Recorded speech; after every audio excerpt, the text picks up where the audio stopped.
Hi, Year 4. So I've not read you a story in a while. Been pretty hectic at school. I found this book today in my house. I thought I'd read you a story.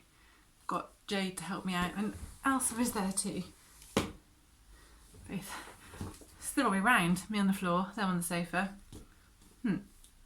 Anyway, the book is called Custer, the Story of a Horse. It's one of my favourite stories. So I'd read it to you. Hope that you guys can see the pictures in this because it's got some amazing illustrations as you read through. Let me forward so you can see it better.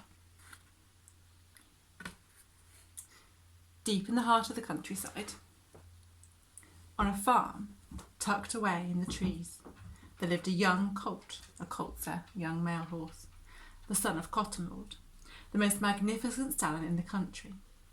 The farmer was very proud of his young horse, and he called him General Custer, after the famous cavalry officer, noted for his courage and strength.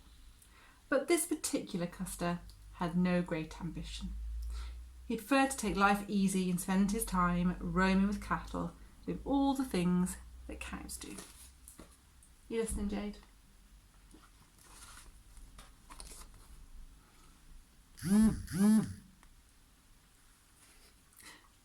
Almost all. When the cows were being milked, Custer was busy thinking about the most important thing in his life, his stomach. For Custer, no food was too difficult to reach, and he soon found a way of opening the door to the farmhouse kitchen and helping himself. Eventually, he grew so fat that he couldn't even squeeze himself through the doorway. Something would have to be done. So, with a heavy heart, the farmer sold him to a riding school where he would learn how to be a proper horse.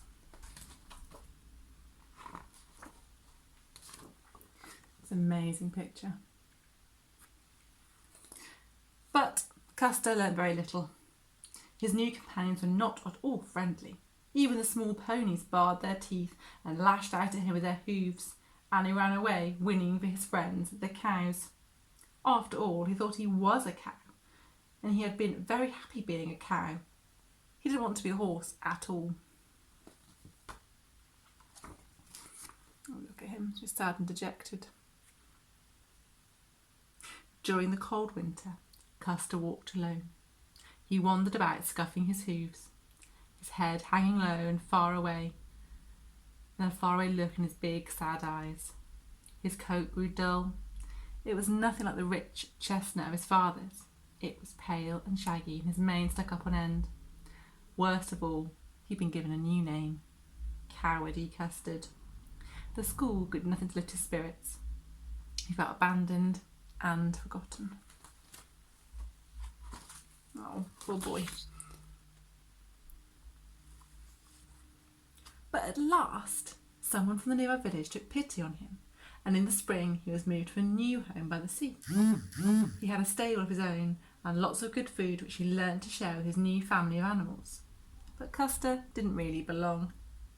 During the long dark nights he pined for his real family, the herd of cows.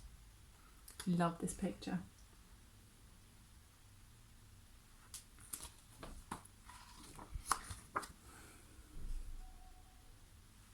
I think it's pretty sad.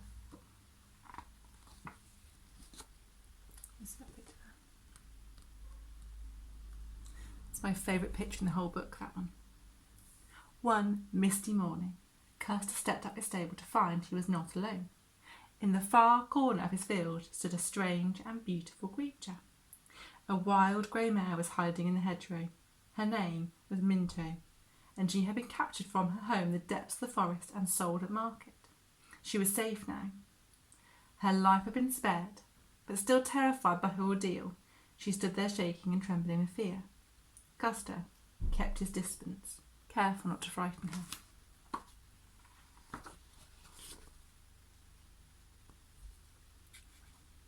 See? At dusk, she was put into a stable next to Custer. But warmth and comfort meant nothing to Minto.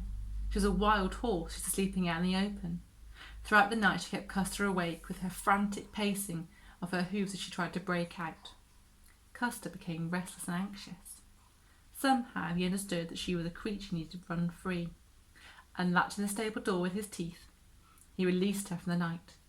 But for Minto, even this was not enough. She looked longingly to the hills beyond, and before he knew it, Custer had untied the field gate and was racing along after her across the heath. They galloped far away, up and over the hills.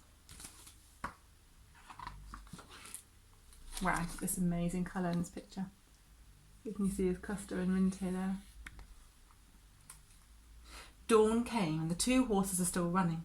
Minto raced with the wind as if to shake off the memory of her capture and imprisonment.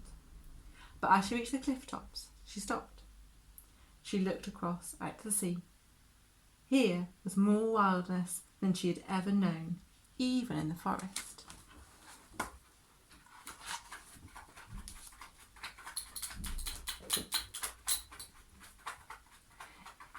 In a second, Custer was off again. Now he would take the lead and show Minto the open space where she could run free. As he galloped with her, he began to understand what it meant to be a horse. He stayed close, whinnying softly to warn her when there was danger near and nuzzling her gently to reassure her. Slowly, she began to calm and became to trust him. Is it a good story, Jade? Yeah?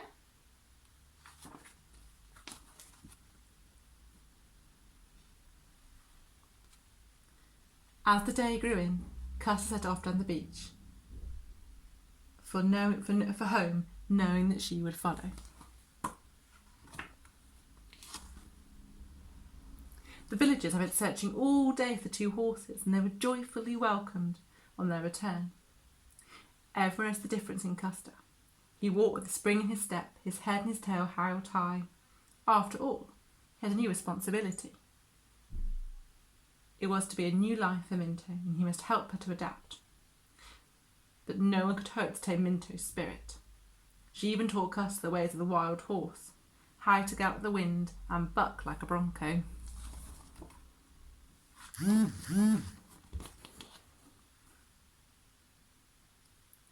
In return, Custer showed Minto some of the benefits of having human friendships.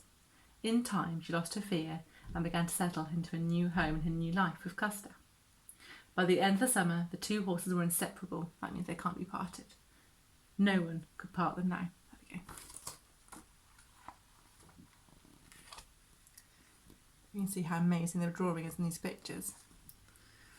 When winter came around, Custer and Minto were moved to a new field with a wood of tall trees for shelter. It was like Minto's forest home, but set high on a hill overlooking the cliffs and the open sea. As for Custer, he finally lived up to his name. With the silver mare at his side, he had grown into a strong and powerful palomino with a coat that shone like autumn gold. Even the general would have been proud of him. And each day at dusk, a long line of cows would slowly wind its way down the hill to the dairy. Custer would look up and sigh deeply. All that seemed such a long time ago. That's the end of the story. One last little picture, Custer and Minto. Hope you enjoyed that story. It's one of my absolute favourites. I wish I could paint like that. Maybe if I keep practising, eventually I'll get there. So I hope that you guys are well. Thank you for all of the lovely emails that you sent us and for the flowers today. It was absolutely amazing and we really, really appreciated it. Missing you lots as always, and hope to speak to you soon.